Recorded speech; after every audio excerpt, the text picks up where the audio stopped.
সবার আলম কামলিওয়ালা, সবার আলম কামলিওয়ালা, নবী কুল সরদার, ইয়া মুহাম্মদ মুস্তাফা গো, দাও মোরে দিদার, ইয়া মুহাম্মদ মুস্তাফা গো, দাও মোরে দিদার। খোদার পড়ে তোমার মাকাম, তোমার তোড়ে সৃষ্টি তামাম, খোদার পড়ে তোমার মাকাম, তোমার তোড়ে সৃষ্টি তামাম, তোমার নূরে উজ্জ্বল সবই, তোমার নূরে উজ্জ্বল সবই, দুনিয়া গুলজার, ইয়া মুহাম্মদ মুস্তাফা গো, দাও মোরে দিদার, ইয়া মুহাম্মদ মুস্তাফা গো, দাও মোরে দিদার। তোমার দিদার পাওয়ার লাগি কাদি সারাক্ষণ, দিদার দিয়ে ধন্য করো পাগল পারা মন, তোমার দিদার পাওয়ার লাগি কাদি সারাক্ষণ, দিদার দিয়ে ধন্য করো পাগল পারা মন। পাক মদিনায় ঘুমাও তুমি,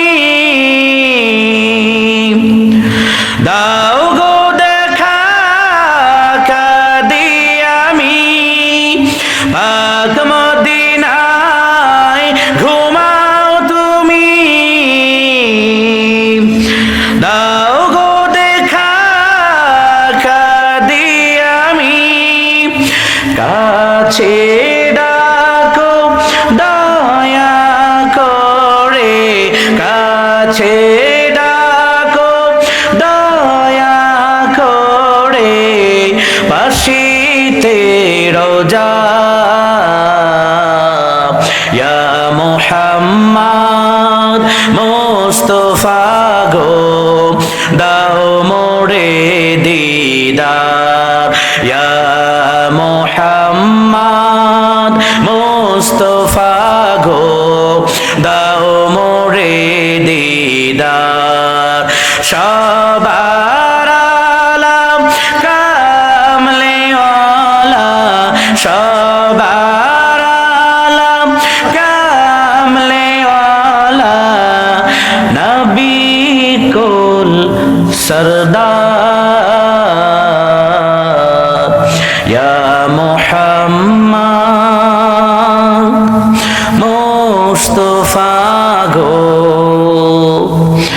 দাও মোরে দিদার।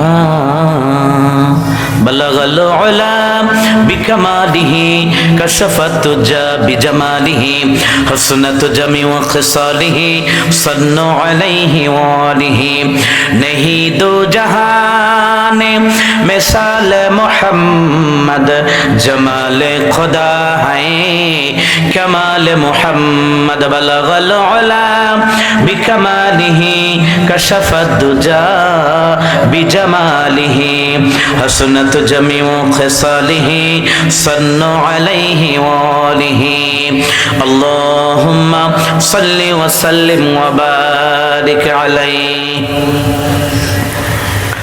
मुआज्जाज मुहतरम वाजिबुल इहतराम আমার সম্মানিত দিনদার ইমানদার মুসলমান ভাই এবং বাবারা, আজকে আমরা একটি মুতাবাররাক, একটি বরকতময়, একটি দ্বীনি মাজলিসে, একটি দ্বীনি জলসায়, জান্নাতি একটি পরিবেশে আমরা আসতে পেরেছি।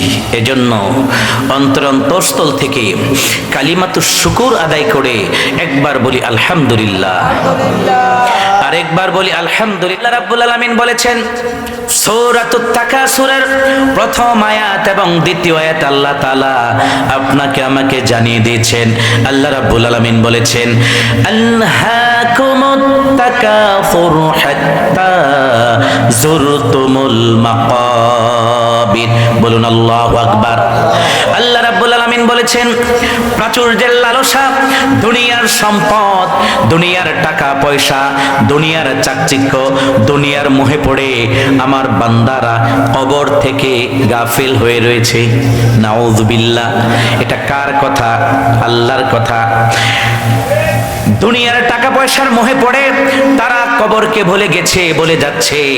আর এই গাফলতি করতে করতে করতে করতে হাত্তা যুরতুমুল মাকাবির, আর এই গাফলতি করতে করতে একদিন তারা 3.5 হাত মাটির নিচে কবরের ভিতরে ঢুকে যায়। আল্লাহু আকবার। এখানে কিন্তু আল্লাহ দুনিয়ার টাকা পয়সার প্রতি মহব্বতের কথা বলেছেন, ঠিক কিনা বলেন? আরেক জায়গায় আল্লাহ রাব্বুল আলামিন বলেছেন ইয়া আইয়ুহাল্লাযীনা আমানু লা তুলহিকুম আমওয়ালুকুম ওয়ালা আওলাদুকুম আন যিকরিল্লাহ ওয়া মান ইয়াফআল যালিকা ফাউলাইকা হুমুল খাসিরুন। বলুন আল্লাহু আকবার। আল্লাহ রাব্বুল আলামিন দুনিয়ার সকল মুসলমানদেরকে উদ্দেশ্য করে আল্লাহ আপনাকে আমাকে জানিয়ে দিয়েছেন। আল্লাহ রাব্বুল আলামিন বলেছেন ইয়া আইয়ুহাল্লাযীনা আমানু, হে দুনিয়ার ঈমানদারেরা, হে বিশ্বাসীরা, লা তুলহিকুম আমওয়ালুকুম ওয়ালা আওলাদুকুম আন যিকরিল্লাহ। দুনিয়ার সম্পদ এবং সন্তান কয়টা জিনিস?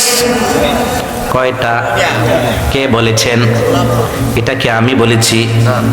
শর্ষিনা পিসা বুজুর বলছে, সোনাগান্দার পিসা বুজুর বলছে, চরমনার পিসা বুজুর বলছে, দুনিয়ার কোন সায়েন্টিস্ট, বৈজ্ঞানিক, দার্শনিক, জ্ঞানী ব্যক্তি বলে নাই। একমাত্র রব্বুল আলামিন তিনি বলেছেন লা তুলহিকুম আমওয়ালুকুম ওয়ালা আওলাদুকুম আন যিকরিল্লাহ। দুনিয়ার সম্পদ এবং সন্তান, দুইটা জিনিস যেন আমি আল্লাহ রাব্বুল আলামিনের জিকির থেকে, ইবাদত থেকে তোমাদেরকে গাফিল করে না রাখে। নাউযুবিল্লাহ। জানে আল্লাহ তাআলা, জানে যে বনি আদম ধ্বংস হবে এই সম্পদের ফিতনায় পড়ে। আল্লাহ তাআলা জানে আমার বনি আদম ধ্বংস হবে সন্তানের ফিতনায় পড়ে। কিরকম ফিতনা? আপনি গরিব ছিলেন কিংবা আপনার বাবা গরিব ছিল, আপনাকে কিচ্ছু দিয়ে যাইতে পারে না, এক্সাম্পল, উদাহরণস্বরূপ, কিন্তু আপনার ভিতরে একটা স্পৃহা জাগছে আমার বাবা না হয় ভুল করছে, আমাকে কিছু দিয়ে যায় নাই, শুধু জন্ম দিয়ে গেছে আর বুইরা দামরা বানায় আবাল বানায় দিয়ে গেছে, টাকা পয়সা দেয় নাই। এরকম অনেকে মন্তব্য করতে পারে, পারে কি পারে না? বাবা কিচ্ছু দেয়া যায় নাই, কিন্তু আমি কি ভুল করব নাকি? আমার ছেলের জন্য আলাদাভাবে একটা জমিন, আলাদাভাবে একটা বাড়ি, আলাদাভাবে একটা অ্যাসেট, আলাদাভাবে একটা অ্যাকাউন্ট, আমার ছেলে প্রত্যেকের জন্য আলাদাভাবে আমি বাড়ি, গাড়ি, টাকা পয়সা, সম্পদ যেভাবে পারি আমি উপার্জন করে ছেলে মেয়ে তাদের জন্য আলাদা আলাদাভাবে সেপারেট করে আমি সম্পদ টাকা পয়সা তাদেরকে সেটিং করে দিয়ে যাব। বলুন নাউযুবিল্লাহ। এই চিন্তা ফিকির আমরা অনেকে করি, ঠিক না? এই চিন্তাটা কে ঢুকাই দিছে? শয়তান, ইবলিস শয়তান ঢুকাই দিছে। মাত্রই আপনার ভিতরে ঢুকলো, টাকা পয়সা তো কামাই করতে হবে, বাবা না আমাকে কিছু দেয় নাই, আমি তো দিয়া যাইতে হবে। দিয়া যাইতে গেলে কি দরকার? মাল দরকার, টাকা দরকার। এখন টাকা কামাই করতে গিয়ে দেখা যায় সৎভাবে ব্যবসা দিচ্ছে, সৎভাবে কাজ করতে যায়, সৎভাবে বিদেশ গেছে থাকতে চায়, দেখা যায় মাস শেষে 5, 7, 10 হাজার 20 হাজার টাকাও সেভ হয় না। খরচ পাতিল দিয়া, মোবাইলে খরচ, এমবি খরচ, বাসা ভাড়া দিয়ে বিদেশ যারা যায় মালয়েশিয়া, কাতার, কুয়েত, বাহরাইন ইত্যাদি নর্মাল দেশগুলোতে দেখা যায় 10, 20, 15, 30 হাজার টাকা সেভ করতে কি অনেক কষ্ট হয়ে যায়। কিংবা দেশে সৎভাবে ব্যবসা করতে গেলে মাস শেষে দেখা যায় ব্যবসা যে প্রতিযোগিতা চলছে, একটার পর একটা দোকান আর দোকান, দেখা যায় নতুনভাবে ব্যবসা দিয়ে কেউ চাঙ্গা হতে পারে না। এখন ব্যবসা দিল, বিদেশ গেল, চাকরিও সৎভাবে করতে গেলে ঠিকভাবে বেতন পায় না, পাইলেও সীমিত। এখন দেখা যায় মাস শেষে খরচ পাতিল বাদ দিয়া 2, 4, 5 হাজার 10 হাজার টাকা সেভ করতে অনেক কষ্ট হয়ে যায়। অনেকে আবার এমনও হয় মাস শেষে আবার দোকান বাকিও থাকে, তার মানে কি তার টাকা হচ্ছে না। 1 বছর 2 বছর কয়েক মাস চলার পর তখন শয়তান আপনার ভিতরে ঢুকাইয়া দেয়, আরে সৎভাবে চলতে গেলে তো দেখা যায় ক্রাইসিস, অভাব তোমাকে ছাড়তেছে না। তখনই মানুষ ইলিগেল পন্থা অবলম্বন করে 10 হাজার 20 হাজার 50 হাজার টাকা জমায়া সিস্টেম করে সুদে টাকা লাগায়, ঠিক কিনা বলে? কিংবা বেচা কেনা করতে গিয়ে মালের ভেজাল ঢুকাইয়া দেয়, মিথ্যা কথা বলে পচা মাল ঢুকাইয়া দেয়, ভেজাল মাল ঢুকাইয়া দেয়, বলে এটা ভালো জিনিস, ঠিক কিনা বলে? বিদেশ গিয়ে দেখা যায় সৎভাবে চলতে গেলে টাকা কামাই করতে পারে না। তখন দেখা যায় মহাজন, মালিক যার অধীনে কাজ করে, তখন সৎভাবে টাকা কামাই করতে পারে না, পারলেও বেশি একটা সেভিং করতে পারে না। তখন দেখা যায় মহাজনকে কিভাবে ঠগাবে এই ধান্দা করতে থাকে। বলুন নাউযুবিল্লাহ। তখন দেখা যায় কোনো বাঙালিকে ঠগায়, কিংবা কোনো বাঙালি তার মহাজন সৌদিয়ান বা মালাই বা পাকিস্তানি বা ইন্ডিয়ান বা যে কোনো দেশেরই হোক যার আন্ডারে কাজ করে, ওই ব্যক্তিকে তখন ধোঁকা দেয়। 10 টাকার মাল বিক্রি হয়েছে, 5 টাকা দেয়, 5 টাকা নিজে পকেটে সেভ করে ফেলে। বলুন নাউযুবিল্লাহ। তো এই ইলিগেল পন্থাটা সে কেন অবলম্বন করলো? ওই যে মাথায় প্রথম ঢুকছে, আমার বাবা কিচ্ছু দেয় নাই, আমি আমার সন্তানকে দিব না, এটা তো হতে পারে না। আমি আমার সন্তানকে আলাদা আলাদা ভাবে প্রত্যেকের জন্য একখানি করে জমিন দিয়ে যাব। এই যে মাথায় ইবলিস শয়তান ঢুকাই দিছেনি, এই যে একটা সূত্র, একটা লোভ ঢুকাই দিল, লোভটার কারণে দেখা যায় তখন ওই লোকটা হারাম পন্থায়, সুদের পন্থায়, ঘুষের পন্থায় বাংলাদেশে রাজনীতি করতে গিয়ে 5টা গোলামি করে মেম্বার হয়, চেয়ারম্যান হয়, মন্ত্রী হয়, উপজেলা চেয়ারম্যান, ভাইস চেয়ারম্যান, তারপর চেয়ারম্যানের জুতা টানে, বগলের নিচে জুতা টানে, পিএস হয়। তখন দেখা যায় এমন একটা ভাবসাব তৈরি করে চেয়ারম্যান, মেম্বার, এমপি, মন্ত্রীর সাথে মনে হয় সে আমার দুলাভাই হয়, অথচ আপন না, দূরের। মনে হয় আমার আপন মামা, চাচা, খালাতো ভাই হয়, কিন্তু আপন না, দূরের। এমন একটা ভাবসাব তৈরি করে তখন এই ব্যক্তির মাধ্যমে একটা আর্নিং সোর্স, আয়ের একটা উৎস বের করে নেই। তখনই দেখা যায় লুটতরাজগিরি করে, চুরি করে, ডাকাতি করে, রাহাজারি করে, ছিনতাইকারী করে, চাঁদাবাজি করে, টেন্ডারবাজি করে। এগুলা এই মুরাদনগর, যেহেতু মুরাদনগর থানাটা খুবই কাছে, থানার পাশেই কিন্তু মাহফিলটা, ঠিক কিনা বলেন? মুরাদনগর থানার আশেপাশে আসেনি, এগুলো আসেনি? চাঁদাবাজি, টেন্ডারবাজি, লুটতরাজ, চুরি ডাকাতি, রাহাজারি, এগুলা এসব এলাকায় আসে নাকি নাই? এগুলা কেন করে? ওই যে বললাম প্রথমে, শয়তান মাথা মেঁধে ঢুকাই দিল কি, তোমার বাবা তোমারে কিচ্ছু দেয় না, তিনি তো ময়রা বাচ্চা গেছে গা, তুমি যে তোলাইছো কয়েকটা 4-5টা সন্তান জন্ম দিছ, এগুলোর তো কিছু দিয়ে যাইতে হইবে। শয়তান যদি এটা ঢুকাই দিত মাথায় যে তোমার বাবা তোমাকে কিচ্ছু দেয় নাই, তুমি তোমার ছেলে মেয়েকে টাকা দিতে হবে না, তাকে কোরআন শিক্ষা দাও, তাকে আদব কায়দা শিক্ষা দাও, তাকে স্কুলে ভালো একটা মাদ্রাসায় পড়াশোনা করাও, আলেম বানাও। আমি তো আমার বাবার 5 ছেলের মধ্যে 1 ছেলে, আলহামদুলিল্লাহ আমি ইমামতি করি, যতটুকু পারি মসজিদে খেদমত করি, আলহামদুলিল্লাহ আমার ইনকাম দিয়ে আমি খুব সুন্দরভাবে আলহামদুলিল্লাহ চলতেছি। তো এই দয়াটা কে করেছেন? আল্লাহ, ঠিক কিনা বলেন?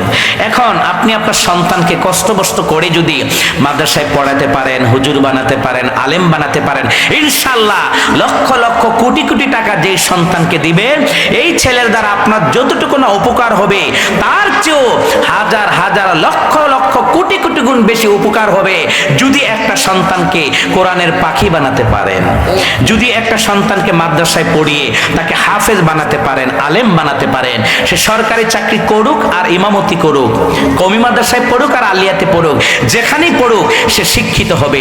কিংবা যদি স্কুলেও পড়ান আপত্তি নেই, স্কুলে ভালোভাবে পড়ানোর পর তাকে কোরআন শিক্ষা দেন, আদব কায়দা শিক্ষা দেন, তাকে ভদ্রতা শিক্ষা দেন।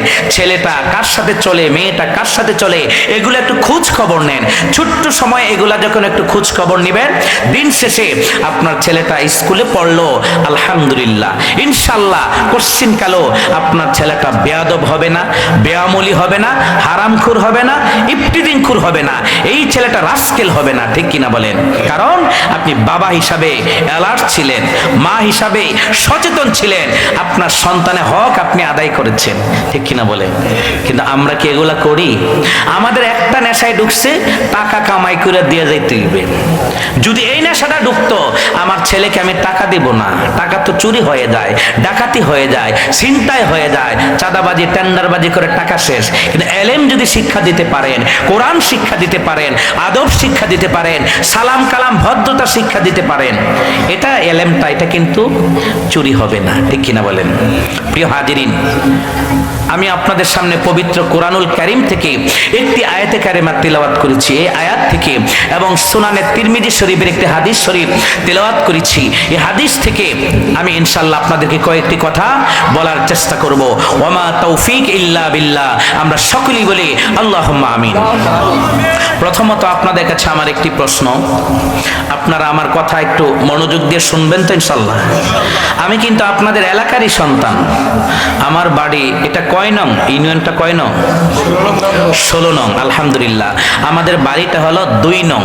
2 নং ইউনিয়নের নাম কি বলতে পারেন?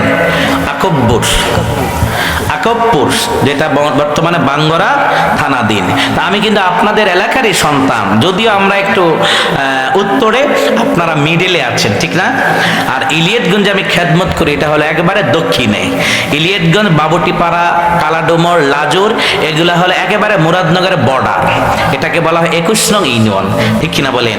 আপনারা 16 আর আমরা হলাম 2 নং। আমি আপনাদের গ্রামের এলাকারই সন্তান, এই থানারই সন্তান। তো প্রথম কথা হলো, আমি যে কেউ একটি কথা বলবো, একটু মনোযোগ দিয়ে শুনবেন তো ইনশাআল্লাহ? দয়া করে একটু আগায় আসলে ভালো হয় না? মেহেরবানি করে খালি জায়গাগুলা ইবলিস বসে যাবে, একটু ফাঁকা জায়গাগুলা পূরণ করে মেহেরবানি করে সামনে আসার অনুরোধ রইল। দ্বিতীয় কথা হলো, প্রথমত আপনাদের প্রশ্ন, আপনারা সকলে কেমন আছেন? 2-1 জন মনে হয় বলছে আলহামদুলিল্লাহ, আর 2-1 জন মনে হয় ইনশাল্লাহ বলছে, আবার অনেকে বলছে জি ভালো আছি। এখন সঠিক উত্তর কোনটা একটু আপনাদেরকে বলার চেষ্টা করব। ইনশাল্লাহ যেটা বলছেন সেটা এই ক্ষেত্রে ইনশাল্লাহ না। ইনশাল্লাহ হলো আগামীকাল আমি জুমার নামাজ পড়বো ইনশাল্লাহ। ইনশাল্লাহ আমি আগামীকাল ইলিয়টগঞ্জ বাজারে বড় মসজিদে গিয়ে আমি জুমা পড়াবো। এই ক্ষেত্রে কি ইনশাল্লাহ, যেটাকে ফিউচার বলা হয়। ফিউচার, FUT, আর ফিউচার অর্থ কি? ভবিষ্যৎ। ফিউচারের ক্ষেত্রে কি হবে? ইনশাল্লাহ। আর যেটা অতীত হয়ে গেছে কিংবা বর্তমান, সেই ক্ষেত্রে ইনশাল্লাহ হবে না। সেই ক্ষেত্রে কি হবে? আলহামদুলিল্লাহ ভালো আছি। তা আমি আপনাদেরকে যে বললাম কেমন আছেন ভাইয়েরা আমার, বাবারা আমার, অনেক মানুষ এখানে আছেন যারা, জবাব কি হবে? আলহামদুলিল্লাহ আমি ভালো আছি। হুজুর আপনি কেমন আছেন? এটা বলতে পারবেন? আমি আবার প্রশ্ন করবো, আপনারা উত্তর দিবেন। প্রিয় ভাইয়েরা আমার, বাবাজিরা আমার, মুরাদনগরবাসী, আপনারা সকলে কেমন আছেন? আলহামদুলিল্লাহ আমিও আল্লাহর অশেষ রহমতে আপনাদের দোয়ার বরকতে ভালো আছি। এই যে আলহামদুলিল্লাহটা বললাম, শুকরিয়া আদায় করলাম কার? আর আলহামদুলিল্লাহ বলা এটা কি সুন্নত নাকি সুন্নত না? সুন্নত। قال رسول الله صلى الله عليه وسلم من أحب سنتي فقد أحبني ومن أحبني كان معي في الجنة বলুন সুবহানাল্লাহ। প্রিয় নবী রাসূলুল্লাহ সাল্লাল্লাহু আলাইহি সাল্লাম জবান মোবারকে ইরশাদ করেছেন, আমার উম্মত যারা আমার একটি সুন্নতকে মহব্বত করবে, ভালোবাসবে, অর্থাৎ আমল করার মাধ্যমে যারা জিন্দা করবে, আমার দয়াল নবী বলেছেন সে যেন অবশ্যই অবশ্যই আমি নবী মুহাম্মদকে সে ভালোবাসলো। সুবহানাল্লাহ। আর আমি নবী মুহাম্মদকে ভালোবাসার ফলাফল কি? নবীজি বলেছেন ফাকাদ আহাব্বানি কানা মাইয়া ফিল জান্নাহ। বলুন সুবহানাল্লাহ। সহিহ মুসলিম শরীফের হাদিস, আল্লাহ রাসূল সাল্লাল্লাহু আলাইহি সাল্লাম বলেছেন যারা আমার সুন্নতকে মহব্বত করবে, ভালোবাসবে, শুধু মহব্বত করলেই চলবে না, আমল করতে হবে। আমল করার মাধ্যমে এটাকে জিন্দা করতে হবে। ঠিক কিনা বলেন? দয়াল নবী বলেছেন যারা আমল করার মাধ্যমে জিন্দা করবে তারা যেন সরাসরি আমাকে ভালোবাসলো। আর আমাকে ভালোবাসার ফিডব্যাক কি, আমাকে ভালোবাসার জাযা খায়ের কি? দয়াল নবী বলেছেন কানা মাইয়া ফিল জান্নাহ, সে হাসরের ময়দানে সরাসরি আমার সাথে জান্নাতে প্রতিবেশী হিসাবে সে থাকবে। বলুন সুবহানাল্লাহ। যেদিন কেউ কাউকে চিনবে না, কেউ কাউকে পরিচয় দিবে না, স্ত্রী স্বামীকে চিনবে না, স্বামী স্ত্রীকে চিনবে না, বাবা মা সন্তানকে চিনবে না, সন্তান বাবা মাকে চিনবে না, পিসাব মুরিদকে চিনবে না, মুরিদ পিসাবকে চিনবে না, নেতা তার খেতাকে চিনবে না, খেতা তার নেতাকে চিনবে না, বন্ধু তার বন্ধুকে চিনবে না, মুসল্লি তার ইমামকে চিনবে না। আল্লাহ রাব্বুল আলামিন বলেছেন আল আখিল্লাউ ইয়াউমা ইযিম বা'দুহুম লিবা'দিন আদুবুন ইল্লাল মুত্তাকিন। বলুন নাউযুবিল্লাহ। আল্লাহ রাব্বুল আলামিন বলেছেন কালামুল্লাহ শরীফে তিনি জানিয়ে দিয়েছেন এই পৃথিবীতে তোমার যত শুভাকাঙ্ক্ষী হিতাকাঙ্ক্ষী থাকুক, তোমার যত বন্ধু বান্ধব থাকুক না কেন, এই পৃথিবীতে তোমার যত শুভাকাঙ্ক্ষী হিতাকাঙ্ক্ষী আপন মানুষ হোক না কেন, ওই প্রত্যেকটা আপন মানুষ কাল কোটির হাসরের ময়দানে কিয়ামতের দিন একজন আরেকজনের দুশমন হয়ে যাবে। বলুন নাউযুবিল্লাহ। কেউ কাউকে চিনবে না। স্ত্রী আপনাকে ভালোবাসে আপনার অবস্থানের কারণে, আপনার টাকা পয়সা আছে, আপনি দেখতে শুনতে ভালো, আপনার হেডেম আছে, সব আছে, আপনার স্ত্রীর কাছে আপনি ভালো। ঠিক কিনা বলেন? আপনি স্বামী হিসাবে আপনি স্ত্রীর কাছে আপনি ভালো থাকবেন। আর স্ত্রীদেরকে বলবো, মা বোনদেরকে বলবো, আপনার স্বামী আপনাকে কেন ভালোবাসে? আপনি দেখতে সুন্দরী, কিংবা কাজে কর্মে আপনি ভালো, কিংবা আপনি তার সংসার গুছিয়ে রাখেন, রান্না বান্না করেন, এজন্য আপনি স্ত্রী হিসাবে স্বামীর কাছে খুব ভালো। ঠিক কিনা বলেন? কেউ কারোকে আপন হবে? আপন হবে? হবে না। আপনি আপনার বাবা মাকে সবচেয়ে আপন মনে করেন, আসলে অ্যাকচুয়ালি আপনার বাবা মাও আপনার আপন না। যদি পৃথিবীর কোনো বাবা মাকে প্রশ্ন করা হয়, মা বাবা আপনি আমাকে জন্ম দিয়েছেন, একটা সন্তান যদি তার বাবাকে মনে করে উনি আমার কি বাবা, বাবা কি বলি, এই যে কি আমার বাবা মনে করেন, ওনাকে যদি বলি বাবা আমার বয়স তো এখন 10 বা 15 এক্সাম্পল, এখন তো আমি পড়াশোনা করি, এখন থেকে আমি আর পড়াশোনা করব না, পাশাপাশি কাজকর্ম করব না, পাশাপাশি কি করব, সারা দিন টই টই করে ঘুরে বেড়াবো, মোবাইলে টিকটক করব, লাইকি করব, সেলিব্রিটি হব, ফ্রি ফায়ার পাবজিতে আসক্ত হব, ইউটিউবে গান দেখব, ফেসবুক চালাবো, টুইটার চালাবো, সারা দিন একটা হুন্ডা কিনে দিবেন, শুধু বাদুরের মতো নাচানাচি করব আর ঘুরবো, পাশে একটা গার্লফ্রেন্ড রেখে শুধু হানিমুন করব। বলুন নাউযুবিল্লাহ। পৃথিবীতে কোন সন্তান যদি তার বাবা মাকে এই প্রস্তাব দেয়, পৃথিবীর কোন বাবা মা এটা মেনে নিবে? মেনে নিবে? বলবে বাবা চান্দু হয়তো পড়ো নাহলে কাজ করো। কি করবে? যে বয়স মোটামুটি 15 বছর হয়েছে, 15 বছরে অনেক ছেলে মেয়েরা দেখা যায় কাজ করে, দোকানদারি করে, সেলসম্যান হয়, কাজ শিখে, ইলেকট্রিক কাজ শিখে, সেলুনে কাজ শিখে, গাড়ির হেল্পার গিরি করে। তুমি যদি পড়াশোনা তো ভালো না লাগে, বাবা আফসে গাত্তি গুল করো, মাদ্রাসায় পড়তে হবে না, স্কুলে যেতে হবে না, তোমার বই আজ থেকে ডিলেট, তুমি আজকে থেকে কাজে লাগো। ঠিক কিনা বলেন? বাবা মা কি বলবে না পড়বাও না কাজও করবা না, তোমার আমি আজীবন পালকিতে বসে খাওয়াবো? পৃথিবীর কোন যত বড় আল্লাহওয়ালা বাবা হোক, রাবিয়া বসরি মতো মা হোক, পৃথিবীর কোন মা কোন সন্তানের এই প্রস্তাব কি কোশ্চিন কালো মেনে নিবে? নিবে না। তার মানে বাবা মা যে আপনাকে ভালোবাসে এর মধ্যেও একটা সেলফিশ, স্বার্থপরতা আছে, ঠিক কিনা বলেন? কথা যদিও অপ্রিয়, আমি বাবা মাদেরকে ছোট্ট করে বলতেছি না, বাবা মাকে আমি হ্যায় করতেছি না, বাবা মাকে আমি ছোট চোখে দেখতেছি না। আমার কথা হলো actually nobody is the earth is not for anyone. পৃথিবীতে কেউ কারো আপন না। এনিওয়ান মানে কি? ফিতনা ফাসাদ ছড়াচ্ছে বেশি, বলুন নাউযুবিল্লাহ। তারাই বলে আপনার শবে বরাত বলতে ডিকশনারিতে, কোরআন সুন্নাতে, কোরআন হাদিসে কিচ্ছু নাই, বলুন নাউযুবিল্লাহ। এই যে গত দুদিন আগে শবে বরাত গেল, লাইলাতুন নিসফে মিন শাবান, আমরা কি শবে বরাতে নর্তকী মমতাজ রাইনা মসজিদে নাচানাচি করছি? আবুল সরকার, আউল ফাউল যত বক্তা রয়েছে, আউল ফাউল যত বাউল শিল্পী রয়েছে, তাদেরকে ইনভাইট করে আমরা মসজিদে কি নাচ গানের ব্যবস্থা করেছি?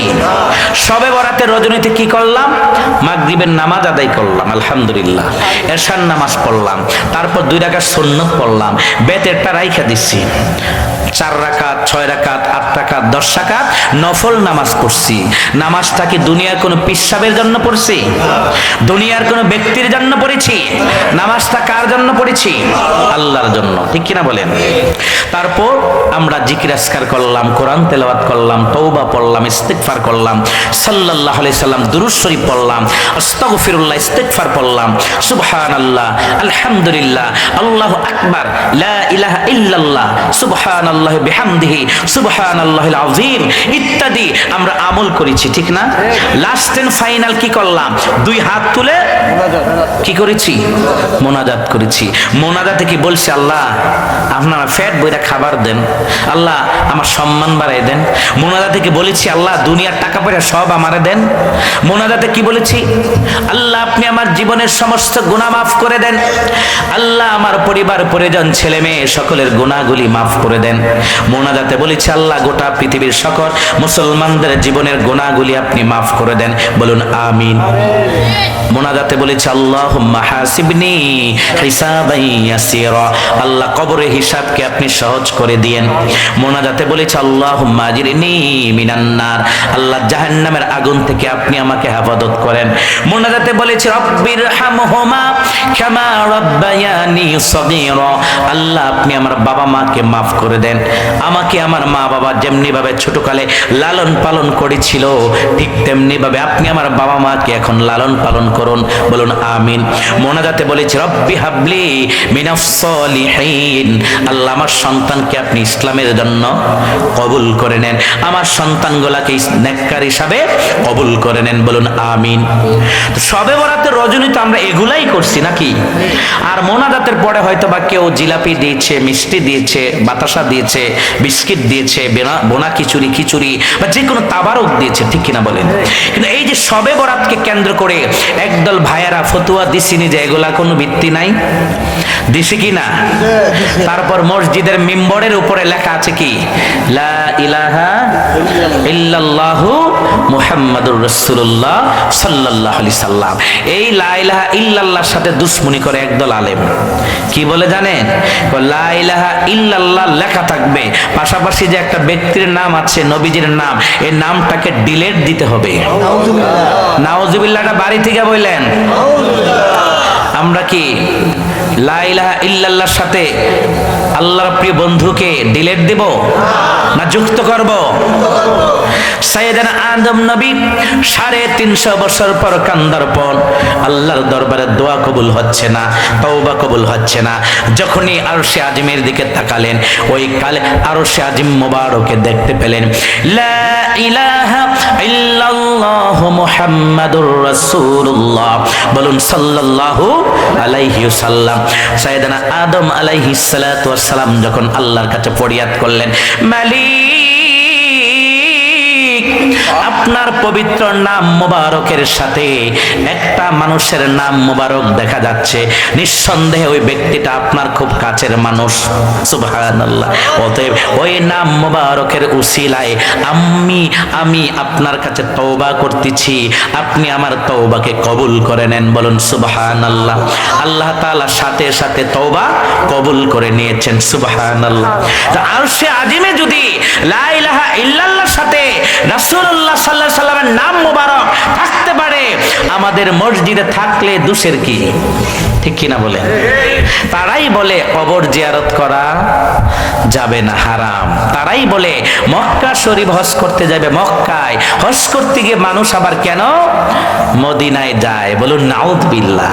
তারাই বলে আমাদের প্রিয় নবী সাল্লাল্লাহু আলাইহি ওয়াসাল্লামের মা বাবা নাকি মুশরিক ছিলেন, তারা নাকি জাহান্নামী। বলুন নাউযুবিল্লাহ। আল্লাহ রাসূল সাল্লাল্লাহু আলাইহি ওয়াসাল্লাম মা বাবা কি জাহান্নামী না জান্নাতি? নিঃসন্দেহে জান্নাতি। ঠিক কিনা বলেন? প্রিয় হাজিরিন, এই বদ আকীদা, প্রিয় নবী বলেছেন ফিতনা ফাসাদ যখন বেড়ে যাবে, আমার নবীজি বলেছেন শেষ জামানায় আলেমদের মাধ্যমে বেশি বেশি ফিতনা ছড়াবে। বলুন নাউযুবিল্লাহ। আরেক হাদিস শরীফের মধ্যে বলা হয়েছে আলেমদের ফিতনাটা হবে দাজ্জালের ভয়ঙ্কর ফিতনার চেয়েও আরো আরেকটি ভয়ঙ্কর ফিতনা। বলুন নাউযুবিল্লাহ। আলেমদের ভয়ঙ্কর ফিতনা থেকে আল্লাহ আপনাকে আমাকে পরিপূর্ণ হেফাজত করুন। আমরা বলি আমিন। প্রিয় নবী বলেছেন মান তামাসসাকা বিসুন্নতি ইনদা ফাসাদি উম্মতি ফালাহু আজরু মিয়াতি শাহিদ। দয়াল নবী বলেছেন কাল হাসরের ময়দানে আমার উম্মত যারা একটি সুন্নতকে মহব্বত করবে, ভালোবাসবে, আমল করার মাধ্যমে জিন্দা করবে, আমার দয়াল রাসূল বলেছেন তার আমল নামায় আল্লাহ তাআলা 100 শহীদের সওয়াব মর্যাদা আল্লাহ তাআলা দান করে দিবেন। সুবহানাল্লাহ। তো এজন্য সুন্নত আমল করার দরকার আছে নাকি নাই? আমরা যে সালাম দিলাম এটা কার সুন্নত? আল্লাহ রাসূলের সুন্নত। আলহামদুলিল্লাহ ভালো আছি, এটা কার সুন্নত? আল্লাহ রাসূলের সুন্নত। আমরা যে বললাম আপনি কেমন আছেন, এটা কার সুন্নত? আল্লাহ রাসূলের সুন্নত। আমরা যদি একটা মুচকি হাসি দেই, হাসি দেওয়াটা কি সুন্নত নাকি সুন্নত না? মুচকি হাসি দিলাম সুন্নত, সালাম দিলাম সুন্নত, আলহামদুলিল্লাহ ভালো আছি বললাম এটাও সুন্নত, এবং আপনি কেমন আছেন বললাম এটাও একটা সুন্নত। সম্ভব হলে মুসাফা করবেন, দুটো হাত মিলাবেন, ইয়াগফিরুল্লাহু লানা ওয়া লাকুম, দোয়া করবেন। এই দোয়াটার অর্থ কি আল্লাহ আপনি আমাদের দুজনের গুনাহ রাশিগুলোকে মাফ করে দেন। বলুন আমিন। এগুলা প্রত্যেকটা সুন্নত। তা আমি আপনাদের সামনে কয়েকটি সুন্নতের বিষয়ে সংক্ষিপ্ত পরিসরে কয়েকটি কথা বলবো ইনশাআল্লাহ। সম্মানিত হাজিরিন, আল্লাহ রাব্বুল আলামিন বলেছেন কুল ইন কুনতুম তুহিব্বুনাল্লাহ ফাত্তাবিউনি ইউহিব্বুকুমুল্লাহ ওয়া ইয়াগফির লাকুম যুনুবাকুম ওয়াল্লাহু গফুরুর রহিম। বলুন সুবহানাল্লাহ। আল্লাহ রাব্বুল আলামিন পবিত্র কোরআনুল কারীমে আপনাকে আমাকে চমৎকারভাবে জানিয়ে দিয়েছেন, হে আমার প্রিয় বন্ধু রাসূলুল্লাহ সাল্লাল্লাহু আলাইহি সাল্লাম, আপনি আপনার গুনাহগার উম্মতদেরকে জানিয়ে দেন, আমার গুনাহগার গোলামদেরকে জানিয়ে দেন, তারা যদি অবশ্যই আমি আল্লাহকে তারা পেতে চায়, তাহলে তারা যেন অবশ্যই আমার বন্ধু আপনি অর্থাৎ আপনাকে যেন তারা অনুসরণ করে। সুবহানাল্লাহ। আপনাকে যেন তারা ভালোবাসে। ঠিক কিনা বলেন?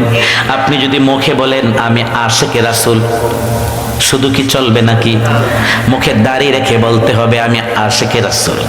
আপনি যদি আগরবাতি টানেন, আপনি যদি মোমবাতি টানেন, আপনি যদি সিগারেট টানেন, বিড়ি সিগারেট টানেন, আপনি যদি আবুল বিড়ি আর আকিস বিড়ি টানেন, তারপর যদি বলেন আমি খাঁটি আশিকে রাসূল, এটা কি হবে নাকি?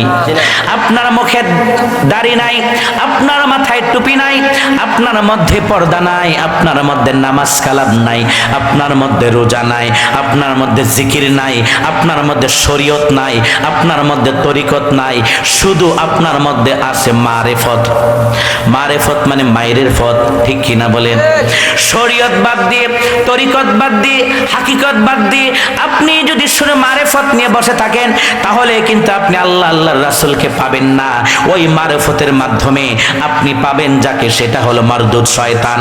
ঠিক কিনা বলেন? আমাদের বাংলার জমিনে কিছু মারেফতের দরবার আছে নাকি নাই? সেখানে কোনো নামাজ নাই, পর্দা নাই, জিকির নাই, নারী পুরুষ এক একত্রে মেলামেশা করে, নাচানাচি করে, ঢোল তবলা বাজায়, আর ঠান্ডা পানি খাইয়া তালে বেতালে নাচানাচি করে। মা নাকি স্ত্রী নাকি বোন কেউ কোনো বলতে পারে না, ঠিক কিনা বলেন? তাদেরকে যখন বলা হয় ভাইয়েরা আমার কেন নামাজ পড়েন না, নামাজ এটা পড়লে পড়ুক, না পড়লে কোনো সমস্যা নেই। আমাদের মধ্যে মেইন জিনিস আছে, মেইন জিনিসটাকে আমাদের মধ্যে মারিফত আছে। বলুন নাউযুবিল্লাহ। আপনাকে আমাকে শরীয়ত সর্বপ্রথম মেনটেন করতে হবে, ঠিক কিনা বলেন? নামাজকে আপনার বাস্তবায়ন করতে হবে, নামাজকে প্রতিষ্ঠা করতে হবে, নামাজকে কায়েম করতে হবে। আল্লাহ রাব্বুল আলামিন বলেছেন ইন্নাস সালাতা তানহা আনিল ফাহশাই ওয়াল মুনকার। বলুন সুবহানাল্লাহ।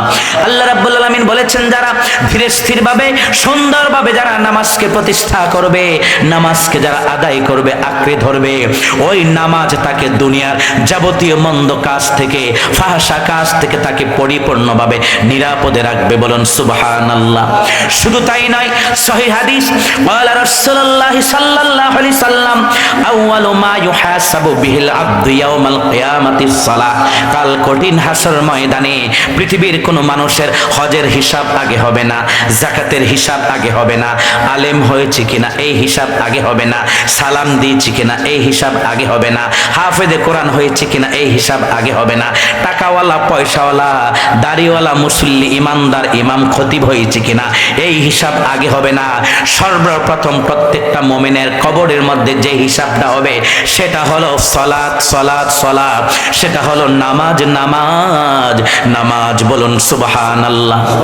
এই নামাজকে প্রতিষ্ঠা করে, এই নামাজকে কায়েম করে আপনি যখন মাথায় টুপি রাখবেন, মুখে দাড়ি রাখবেন, আপনি যখন হালাল খাবার খেতে পারবেন, আপনি যখন গীবত থেকে দূরে থাকতে পারবেন, আপনি যখন শিকায়েত থেকে দূরে থাকতে পারবেন, আপনি যখন চাঁদাবাজি টেন্ডারবাজি থেকে দূরে থাকতে পারবেন, আপনি যখন বিড়ি সিগারেট ইয়াবা গাঞ্জা বাবা ড্রিঙ্কস মদ পান করা ক্যাসিনো জুয়া খেলা ইত্যাদি কাজ থেকে আপনি যখন নিজেকে দূরে রাখতে পারবেন, তখন যদি আপনি বলেন আমি হলাম খাঁটি আশিকে রাসূল, তখন আমি বলবো আলহামদুলিল্লাহ, আপনার কথার সাথে কাজের মিল আছে, আপনার কাজের সাথে কথা মিল আছে। বলুন সুবহানাল্লাহ। এখন আল্লাহ তাআলা বলছেন প্রিয় বন্ধু আপনি তাদেরকে জানিয়ে দেন তারা আমি আল্লাহকে যদি তারা পেতে চায় তারা যেন অবশ্যই আপনি নবী মুহাম্মদকে তারা যেন আগে ভালোবাসে। সুবহানাল্লাহ। আবার শুধু আল্লাহকে ভালোবাসলেই চলবে না, নামাজ পড়লেন, রোজা রাখলেন, হজ করলেন, যাকাত দিলেন, কিন্তু প্রিয় নবী সাল্লাল্লাহু আলাইহি সাল্লামের সাথে দুশমনী থাকে, আপনার কিন্তু ঈমান। আমরা আল্লাহর খুশি চাই কার মাধ্যমে? রাসূলের ভালোবাসার মাধ্যমে, ঠিক কিনা বলেন? আল্লাহর খুশি যে পাওয়া যায় নবীর ভালোবাসায়,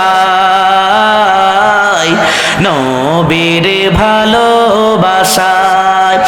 আল্লাহর খুশি যে পাওয়া যায় নবীর ভালোবাসায়, নবীর ভালোবাসায়।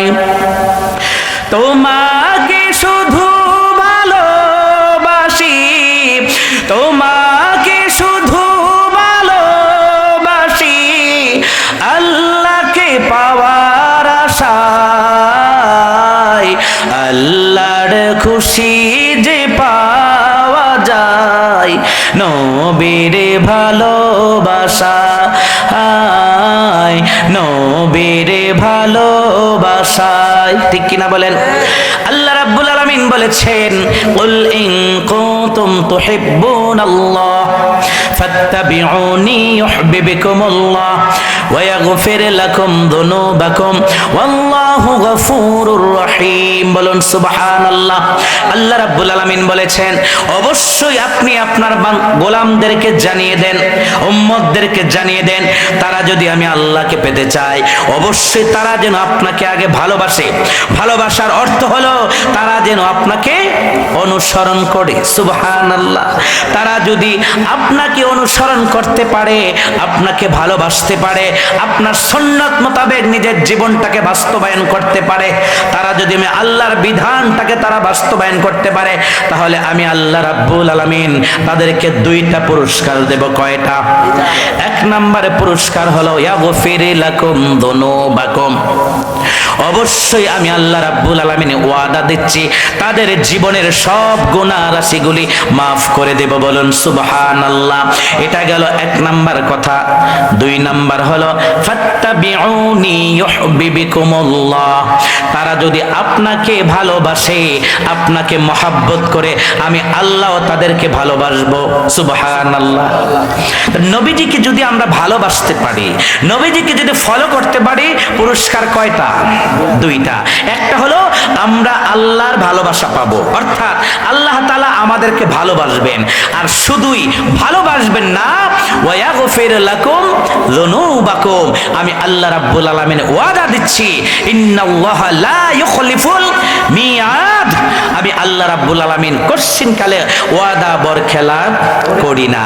আমি ওয়াদা দিচ্ছি ওয়ায়াগফির লাকুম যুনুবাকুম, তারা যদি আপনাকে মহব্বত করতে পারে, ভালোবাসতে পারে, আপনার সুন্নাত মোতাবেক তার জীবনটাকে সে লাইফ লিড করতে পারে, অনুসরণ করতে পারে, আপনাকে ফলো করতে পারে, তাহলে আমি আল্লাহ রাব্বুল আলামিন তাদেরকে শুধু ভালোবাসবই না, বরঞ্চ তাদের জীবনের সব গুনাহ রাশিগুলো মাফ করে দিয়ে গুনাহের জায়গা আমি নেক দিয়ে ভরপুর করে দেব। বলুন সুবহানাল্লাহ।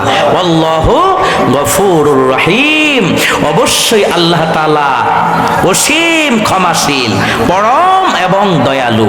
বলুন সুবহানাল্লাহ। তা আমরা প্রিয় নবীর ভালোবাসা চাই কি চাই না? এটা কি শুধু মুখে চাইলেই হবে, না বাস্তবে দেখাতে হবে? প্রিয় নবী সাল্লাল্লাহু আলাইহি সাল্লামের সুন্নতকে আঁকড়ে ধরতে হবে, ঠিক কিনা বলেন? সম্মানিত হাজিরিন, প্রিয় নবীর সুন্নত থেকে গুরুত্বপূর্ণ কয়েকটি আমি সুন্নত আপনাদেরকে বলবো, আপনারা শুনবেন। মা বোনেরা যারা আছেন, মাইকের শব্দ পাচ্ছেন, আপনাদেরকেও বলতেছি মেহেরবানি করে একটু মনোযোগ দিয়ে শুনবেন। আশা করি একেবারে শর্টকাট সংক্ষিপ্ত কয়েকটি সুন্নত যদি আমল করতে পারেন, আমাদের লাস্ট ডেস্টিনেশন, সর্বশেষ গন্তব্য জান্নাত হবে। বলুন সুবহানাল্লাহ। প্রথম হলো, আমরা যখন প্রতিদিন নামাজ পড়ব, নামাজটা পড়ব কার জন্য?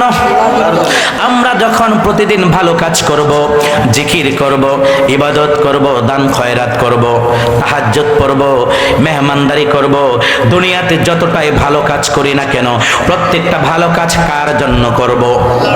আল্লাহর জন্য। আল্লাহ রাব্বুল আলামিন বলেছেন, ওয়ামা উমিরু ইল্লা লিয়াবুদুল্লাহা মুখলিসিনা লাহুদ্দিন। বলুন সুবহানাল্লাহ।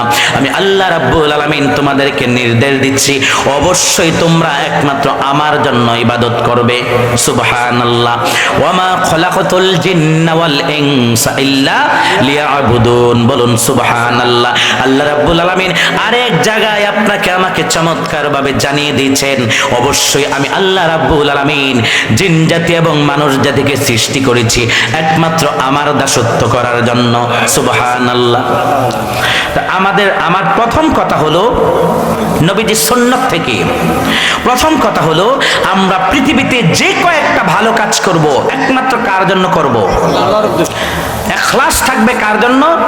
আল্লাহর জন্য। দুনিয়ার কোনো মানুষকে দেখানোর জন্য হজ করব না, রোজা রাখবো না, নামাজ পড়বো না, দান করব না, টাকা পয়সা খাওয়ালাত দেব না, মেহমানদারি করব না। আমরা দুনিয়ার কোনো মানুষকে দেখানোর জন্য, পৃথিবীর কোনো ব্যক্তিকে সন্তুষ্ট করার জন্য আমরা দুনিয়াতে কোনো ভালো কাজ করব না। কার জন্য করব? আল্লাহর জন্য। এটা গেল এক নাম্বার পয়েন্ট। দুই নাম্বার পয়েন্ট হলো, আমরা যখন প্রতিদিন নামাজ পড়ি, নামাজের আগে আমরা কি করি? আলহামদুলিল্লাহ, হুজুরে বুঝছে, বোঝা গেল। নামাজের আগে আমরা কি করি? কি করি? দুই নাম্বার দামি একটা সুন্নাত আমি আপনাদেরকে বলবো, উজু করার পূর্বে আমরা কি করি?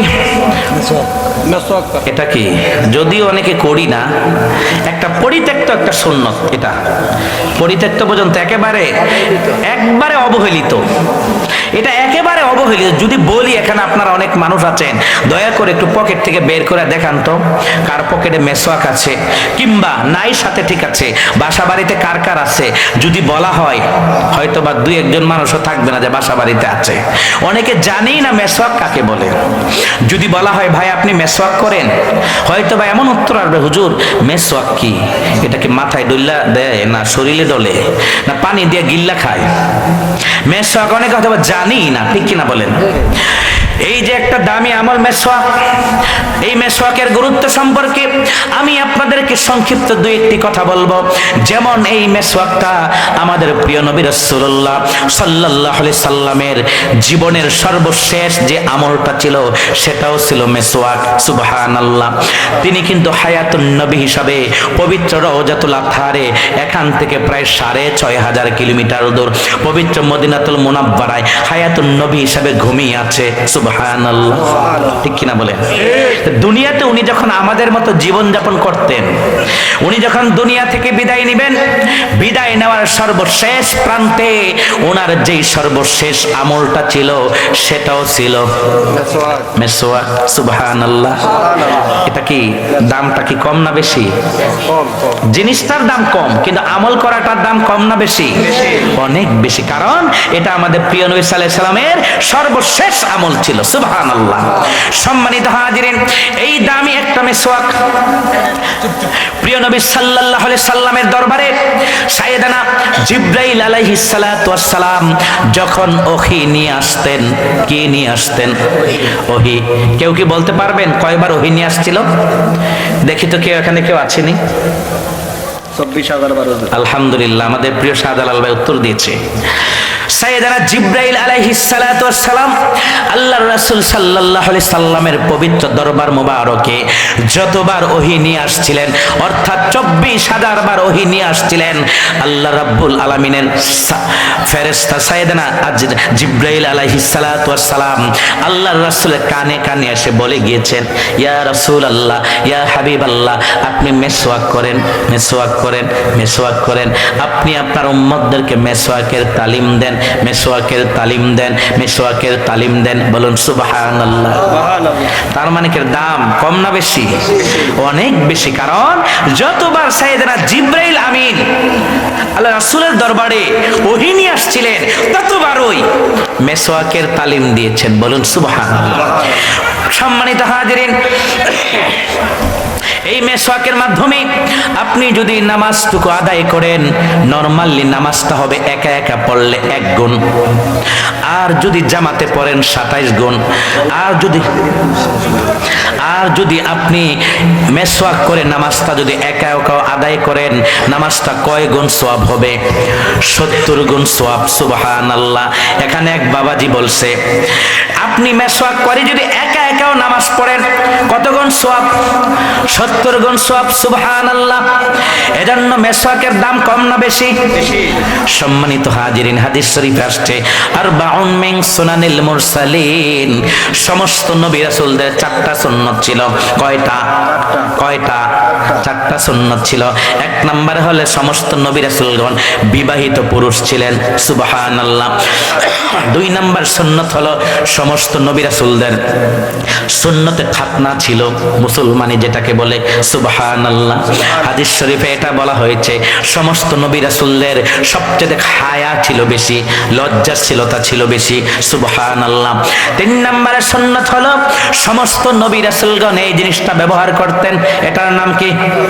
আতর। সুবহানাল্লাহ। 4 নম্বরে সুন্নাত ছিল সমস্ত নবী রাসূলগণ মেসওয়াক করতেন। সুবহানাল্লাহ। সাইয়েদনা আদম নবী থেকে আমাদের প্রিয় নবী পর্যন্ত পৃথিবীতে 1 লক্ষ মতান্তরে 2,24,000 পয়গম্বরগণ পৃথিবীতে এসেছেন। প্রত্যেকটা নবী রাসূলদের এটাও সুন্নাত ছিল, অর্থাৎ মেসওয়াক করা। সুবহানাল্লাহ।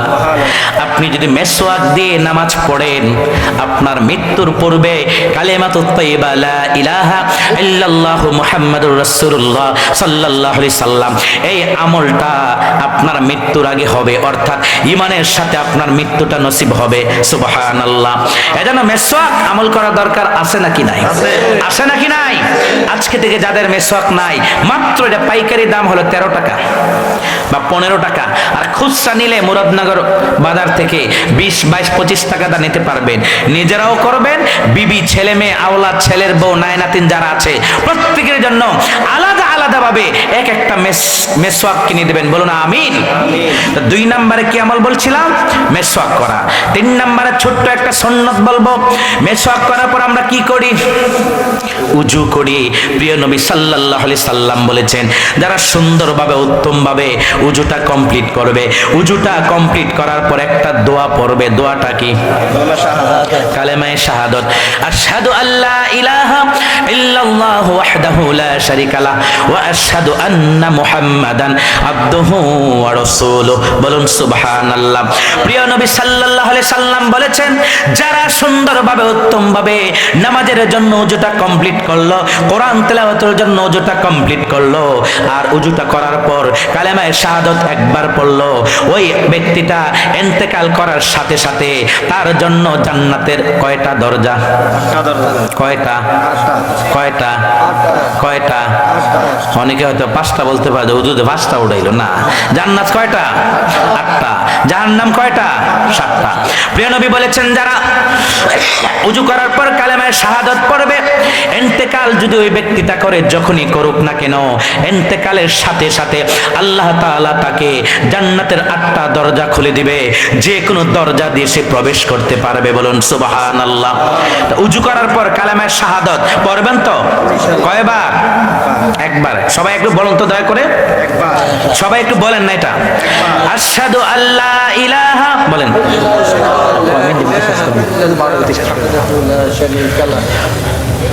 আশহাদু আল্লা ইলাহা ইল্লাল্লাহু ওয়াহদাহু লা শারীকা লাহ ওয়া আশহাদু আন্না মুহাম্মাদান আবদুহু ওয়া রাসূলুহু। বলুন সুবহানাল্লাহ।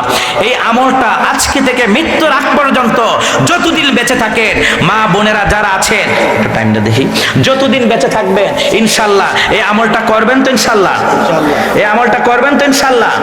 তো এজন্য উজু করার পর কি করতে হবে? কালেমায়ে শাহাদাত, এই শাহাদাত আঙ্গুলটা একটু উপরের দিকে উঠাইয়া, আশহাদু আল্লা ইলাহা ইল্লাল্লাহু ওয়াহদাহু লা শারীকা লাহ ওয়া আশহাদু আন্না মুহাম্মাদান আবদুহু ওয়া রাসূলুহু। বলুন সুবহানাল্লাহ। এই দোয়াটা শিখতে গেলে কিংবা আমলটা করতে গেলে আপনাকে আবার কি মাদ্রাসায় ভর্তি হয়ে আলেম হতে হবে?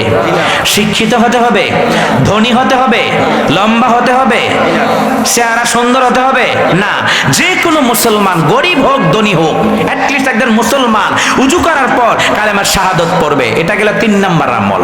4 নাম্বার আমল হলো, আমরা যখন প্রত্যেকদিন মাগরিব নামাজ পড়ি, কি নামাজ? মাগরিব নামাজ পড়ি, মাগরিব নামাজের পর কারোর সাথে কথা বলার আগে, আবু দাউদ শরীফের হাদিস, সুনানে তিরমিজির হাদিস, ইবনে মাজার হাদিস, আল্লাহ রাসূল সাল্লাল্লাহু আলাইহি সাল্লামের সাহাবী হযরত মুসলিম ইবনে হারিস তামিম রাদিয়াল্লাহু তাআলা আনহুকে তিনি বললেন, হে আমার সাহাবী, মাগরিব নামাজের পর কারোর সাথে কথা বলা আগে পড়ে না। মাগরিব নামাজের পর কারোর সাথে কথা বলার আগে কেউ যদি একটা দোয়া পড়ে, দোয়াটা হলো আল্লাহুম্মা আজিরনি, কয়বার? কয়বার? কেউ যদি 7 বার পড়তে পারে, ওই মাগরিব থেকে ফজর এই সময়ের ভিতরে যদি ওই ব্যক্তি মারা যায়, আল্লাহ রাসূল বলেছেন এই দোয়াটা আমল করার কারণে, দোয়াটা পাঠ করার কারণে মাগরিব থেকে ফজর এই সময়ের ভিতরে মারা গেলে ওই ব্যক্তিকে আল্লাহ তাআলা কবরের আযাব থেকে, ফিতনা থেকে তাকে পরিপূর্ণভাবে নিরাপদে রাখবেন। সুবহানাল্লাহ। প্রিয় নবী বলেছেন, কেউ যদি ফজর নামাজের পর পড়ে, ফজর নামাজের পর কারোর সাথে কথা বলার আগে আল্লাহুম্মা আজিরনি মিনান নার, অর্থাৎ আল্লাহ আপনি আমাকে জাহান্নামের আগুন থেকে হেফাজত করেন। বলুন আমিন। এই দোয়াটা কেউ যদি ফজর নামাজের পর কেউ আমল করে, দয়াল নবী বলেছেন ফজর থেকে মাগরিব এই সময়ের ভিতরে মারা গেলে আল্লাহ তাআলা তাকে দুনিয়ার সব ধরনের ইন্তেকাল করলে, ইন্তেকালের পর দুনিয়ার সব ধরনের আযাব থেকে, কবরের আযাব থেকে আল্লাহ তাকে পরিপূর্ণভাবে হেফাজত করবে। বলুন সুবহানাল্লাহ। এখন মরতে হলে কিন্তু এই সময়ের মধ্যে মরতে হবে, কারণ প্রথম বলছি মাগরিব থেকে ফজর, মাগরিবের পর আমলটা করলে ফজর পর্যন্ত মারা গেলে আপনার কবর আযাব থেকে আল্লাহ হেফাজত করবেন। আবার কি বললাম, ফজর, তো ফজর থেকে মাগরিব যদি আবার পড়েন, ফজর সময় যদি পড়েন আবার মাগরিব, এর ভিতরে মারা গেলে আপনাকে আল্লাহ তাআলা কবরে ফিতনা থেকে বাঁচাবে, বলুন সুবহানাল্লাহ। তো মাগরিব থেকে ফজর, ফজর থেকে মাগরিব, মাগরিব থেকে ফজর, ফজর থেকে মাগরিব, এর বাইরে আর কোনো সময় আছে? অতএব মরতে হলে এই সময়ের মধ্যে মরতে হবে। আর যদি আল্লাহুম্মা আজিরনি মিনান নার কারোর সাথে কথা বলার আগে এই আমলটা করতে পারেন, মরার পরে সাথে সাথে আল্লাহ তাআলা আপনাকে কবরের আযাব থেকে আল্লাহ হেফাজত করবে, বলুন সুবহানাল্লাহ। এটা হলো 4 নাম্বার আমল। 5 নাম্বার আমল হলো প্রত্যেক দিন আমরা যখন বাজারে যাই, কোথায় যাই? বাজারটা একবারে নিকটে। প্রিয় নবী বলেছেন, যারা বাজারে প্রবেশ করার পর একটা দোয়া পড়বে। কয়টা দোয়া? একটা দোয়া। দোয়াটা হলো লা ইলাহা ইল্লাল্লাহ ওয়াহদাহু লা শারীকা লা লাহুল মুলকু ওয়া লাহুল হামদ ইউহয়ী ওয়া ইউমীতু ওয়া হুয়া হাজ্জুল লা ইয়ামুতু বিয়াদিল খায়র ওয়া হুয়া আলা কুল্লি শাইইন কাদির। এই দোয়াটা যদি কেউ মাত্র একবার বাজারে গিয়া পড়ে, কারণ বাজার হলো নিকৃষ্ট জায়গা। আহাব্বুল বিলাদি ইলাল্লাহি মাসাজিদুহা ওয়া আবগাদুল বিলাদি ইলাল্লাহি আসওয়াকুহা, বলুন নাউযুবিল্লাহ। আল্লাহ রাসূল বলেছেন, আল্লাহর কাছে সবচেয়ে প্রিয় জায়গা হলো মসজিদ। সুবহানাল্লাহ। এই আসমানের নিচে জমিনের উপর নিকৃষ্ট আল্লাহর কাছে জায়গা হলো বাজার। এই বাজারে গিয়ে কেউ যদি দোয়াটা কয়বার পড়ে, একবার যদি পড়ে, তার আমল নামায় আল্লাহ তাআলা 10 লক্ষ সওয়াব আল্লাহ তাআলা দান করে দিবেন। এই হাদিসটা হয়তো বা আগে কখনো শোনেন নাই। এই দোয়াটা আজকে থেকে শেখার চেষ্টা করবেন। যদি না পারেন মোবাইলে আপনি সার্চ করলে 5 নাম্বার। 6 নাম্বারে হলো প্রত্যেকদিন মাগরিব নামাজের পর, আমি একদম আর 5 মিনিটের মধ্যে শেষ করে দেব ইনশাআল্লাহ। মাগরিব নামাজের পর একটা ছোট্ট আমল করবেন। যেমন পৃথিবীতে আমাদের সবচাইতে শত্রুকে ইবলিস শয়তান, আর মানুষের মধ্যে একদল শত্রু আছে নাকি নাই? পৃথিবীতে সবাইকে আপনার বন্ধু, বন্ধুরূপে কিছু মুনাফিক আছে, বন্ধুরূপে কিছু শত্রু আছে। আপনার ডানে বামে প্রতিবেশী আপনার চাচা হতে পারে, ভাই হতে পারে, বোন হতে পারে, চাচি হতে পারে, আপনার ভাইস্তা হতে পারে, প্রতিবেশী আত্মীয় স্বজন যে কেউ হতে পারে, আপনার পার্টনার ব্যবসায়িক ভাই হতে পারে, ব্যবসায়িক দোকানদার প্রতিবেশী হতে পারে, আপনার দুশ্মন। এখন মানুষ রূপী শয়তান আর জিন শয়তান, এই দুই শয়তানের বদনজর থেকে নিজেকে যদি সেফ রাখতে চান, ব্ল্যাক ম্যাজিক আমরা যে বলি, কালো জাদু বলি না, কুফুরি কালাম, কুফুরি তাবিজ করছে, কইরা মনে হয় আমাকে ক্ষতি করার চেষ্টা করতেছে, এরকম আছে নাকি নাই? আল্লাহ রাসূল সাল্লাল্লাহু আলাইহি সাল্লামকে কিন্তু কুফুরি কালাম করছিল, ঠিক না? জানেননি? চারকো পরে ফালাক নাস, ইখলাস ফালাক নাস সূরা পড়ে কুফরি কালাম আলহামদুলিল্লাহ দূর করছে। সুবহানাল্লাহ। তা আল্লাহ রাসূলকে যদি আল্লাহ রাসূল সাল্লাল্লাহু আলাইহি ওয়াসাল্লাম আমলে দুশমনেরা দুশমনি করতে পারে, আমাদের ডানে বামে দুশমন আছে নাকি নাই? অতএব আপনি যদি চান দুশমনের থেকে আপনি বাঁচতে, ব্ল্যাক ম্যাজিক, জাদুটোনা, কুফরি কালাম এগুলা থেকে আপনি যদি বাঁচতে চান, তাহলে প্রত্যেকদিন মাগরিব এবং ফজর নামাজের পর ছোট্ট ছোট্ট 2টা আমল করবেন।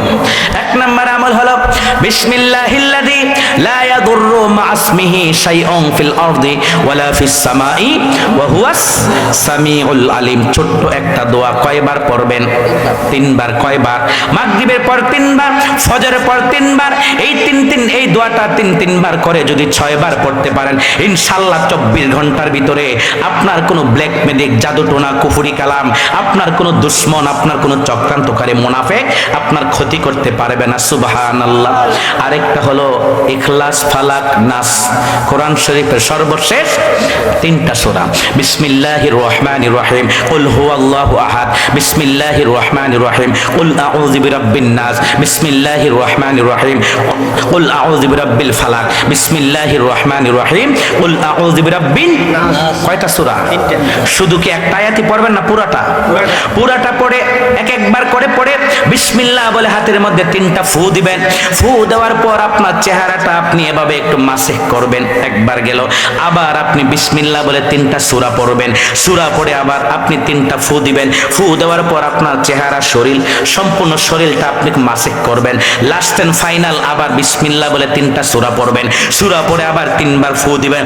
ফু দেওয়ার পর আপনি যখন এভাবে আপনার সমস্ত দেহটা আপনি মাসিহ করবেন, ইনশাআল্লাহ ইনশাআল্লাহ ইনশাআল্লাহ আল্লাহ রাসূল সাল্লাল্লাহু আলাইহি সাল্লামের হাদিস থেকে আমি আপনাদেরকে 100% চ্যালেঞ্জ করে দিয়ে গেলাম, ইনশাআল্লাহ ব্ল্যাক ম্যাজিক, জাদুটোনা, দুশ্মন, মুনাফিক, চক্রান্তকারী, কুফরি কালাম আপনাকে, আপনার স্ত্রীকে, আপনার ছেলে মেয়ে, আপনার কোনো পরিবারের কোনো সদস্যকে ইনশাআল্লাহ কুফরি কালাম করতে পারবে না, পারবে না, পারবে না। বলুন সুবহানাল্লাহ।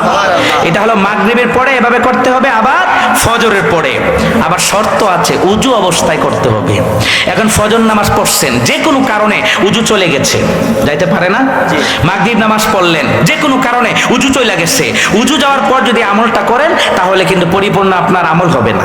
এজন্য উজু থাকতে হবে। তাড়াতাড়ি মাগরিবটা পড়ে সাথে সাথে আল্লাহুম্মা আজিরনি মিনান নার 7 বার দোয়াটা পড়ে নেবেন। তারপর বিসমিল্লাহিল্লাযী লা ইয়াদুররু দোয়াটা 3 বার পড়ে ফেলবেন। তারপর 3টা সূরা 3 বার করে পড়ে আপনি আপনার সমস্ত সূরা মাসিক করে ফেলবেন। ইনশাআল্লাহ দেখবেন আপনার আর কোনো টেনশন, দুশ্চিন্তা, আপনার আর কোনো হতাশা থাকবে না। বলুন সুবহানাল্লাহ। তারপর যে আমলটা করবেন, সে প্রত্যেক নামাজের পর আয়াতুল কুরসি কয়বার? একবার করে আয়াতুল কুরসি পড়বেন। বিসমিল্লাহির রহমানির রহিম, আল্লাহু লা ইলাহা ইল্লা হুয়াল হাইয়ুল কাইয়্যুম। আল্লাহ রাসূল বলেছেন, যারা আয়াতুল কুরসি প্রত্যেকদিন 5 ওয়াক্ত নামাজের পর কয়বার করে পড়ে? একবার করে পড়ে। ওই ব্যক্তি যদি মারা যায়, মারা যাওয়ার সাথে সাথে ওই ব্যক্তি জান্নাতে প্রবেশ করবে। সুবহানাল্লাহ। অর্থাৎ ওই আয়াতুল কুরসি পাঠকারী আর জান্নাত, এর ভিতরে আর কিছু একটা জিনিস শুধু দেয়াল থাকে, সেটা কি? মৃত্যু, মরণ। আপনার মরণ হবে, সাথে সাথে আল্লাহ তাআলা আপনাকে কি করবেন? জান্নাতে প্রবেশ করবেন। বলুন সুবহানাল্লাহ। সম্মানিত হাজিরিন, একটা হাদিস শরীফ তেলাওয়াত করেছিলাম। আন আবি হুরায়রা রাদিয়াল্লাহু তাআলা আনহু সুইলা রাসূলুল্লাহ সাল্লাল্লাহু আলাইহি সাল্লাম আন আকসারু মা ইয়াদখুলুন নাসুল জান্নাহ ক্বালা তাকওয়াল্লাহ হুসনুল কলব ওয়া সুইলা আন আকসারু মা ইয়াদখুলুন নাসুন নারুল ক্বালা আলাইহিস সালাতু ওয়াস সালাম আল ফামু ওয়াল ফারাজ। বলুন নাউযুবিল্লাহ। বিশ্ববিখ্যাত সাহাবী হযরত আবু হুরায়রা রাদিয়াল্লাহু তাআলা আনহু থেকে হাদিসটি বর্ণিত। তিনি বলেন, রাসূলুল্লাহ সাল্লাল্লাহু আলাইহি সাল্লামকে প্রশ্ন করা হয়েছিল, ইয়া রাসূলুল্লাহ, ইয়া হাবিবাল্লাহ, এই পৃথিবীতে সবচাইতে জান্নাতে মানুষ বেশি যাবে কোন গুণের কারণে, কোন কাজের কারণে, কোন কাজের মাধ্যমে মানুষ বেশি পরিমাণে জান্নাতে যাবে? জানার দরকার আসেনি? আল্লাহ রাসূল বলেছেন, তাকওয়াল্লাহ, আল্লাহর ভয়। আল্লাহর খুশি যে পাওয়া যায় নবীর ভালোবাসায়। ঠিক কিনা বলেন? যাদের হৃদয়ে আছে আল্লাহর ভয়, তারা কভু পথ ভুলে যায় না। আল্লাহর প্রেম ছাড়া এই দুনিয়ায় কারো কাছে কোনো কিছু চায় না, কারো কাছে কোনো কিছু চায় না। যাদের হৃদয়ে আছে আল্লাহর ভয়, তারা কভু পথ ভুলে যায় না। আল্লাহর প্রেম ছাড়া এই দুনিয়ায় কারো কাছে কোনো কিছু চায় না, কারো কাছে কোনো কিছু চায় না। দয়াল নবী বলেছেন, অধিকাংশ মানুষ জান্নাতে যাবে 2টা গুণের মাধ্যমে। 1 নাম্বার হলো তাকওয়াল্লাহ, আল্লাহর ভয়। 2 নাম্বার হলো হুসনুল খলক, অর্থাৎ সুন্দর স্বভাব, উত্তম চরিত্রের মাধ্যমে। বলুন সুবহানাল্লাহ। Money is lost, nothing is lost, healthy is lost, something is lost, and character is lost, everything is lost. বলুন নাউযুবিল্লাহ। টাকা ছিল, হারাই গেছে, কিচ্ছু হারায় নাই। স্বাস্থ্য ভালো ছিলেন, ডায়াবেটিসের কারণে আপনার একটু শরীরটা কমে গেছে, আপনি কিছু হারাইলেন, কিন্তু চরিত্র হারাইছে, আপনার কিচ্ছুই নাই। বলুন নাউযুবিল্লাহ। এজন্য বলতে হুসনুল খলক, সুন্দর চরিত্র, উত্তম স্বভাব, এই গুণ আর তাকওয়াল্লাহ, আল্লাহর ভয়ের মাধ্যমে অধিকাংশ মানুষ জান্নাতে যাবে। বলুন সুবহানাল্লাহ। এখানে কিন্তু বলে নাই আলেম হতে হবে, হাফেজ হতে হবে, হাজি হতে হবে, ধনী হতে হবে, এটা কিন্তু বলে নাই। 2 নম্বরে বলেছে, ইয়া রাসূলুল্লাহ, ইয়া হাবিবাল্লাহ, অধিকাংশ মুসলমান জাহান্নামে যাবে কোন কাজের মাধ্যমে? লাস্ট এটা বলে দিচ্ছি, শেষ। 2 নম্বরে কোন গুণের মাধ্যমে জাহান্নামে যাবে? দয়াল নবী বলেছেন, 2টা অঙ্গের মাধ্যমে, 2টা কাজের মাধ্যমে অধিকাংশ মানুষ জাহান্নামে যাবে। বলুন নাউযুবিল্লাহ। একটা হলো আল ফামু আল ফারাজ, 2 ফুটের মধ্যবর্তী স্থান জিহ্বা মানে জবান। এই জবান এবং 2 রানের মধ্যবর্তী স্থান লজ্জাস্থান, এই 2টা অঙ্গের মাধ্যমে অধিকাংশ মানুষ জাহান্নামে যাবে। বলুন নাউযুবিল্লাহ।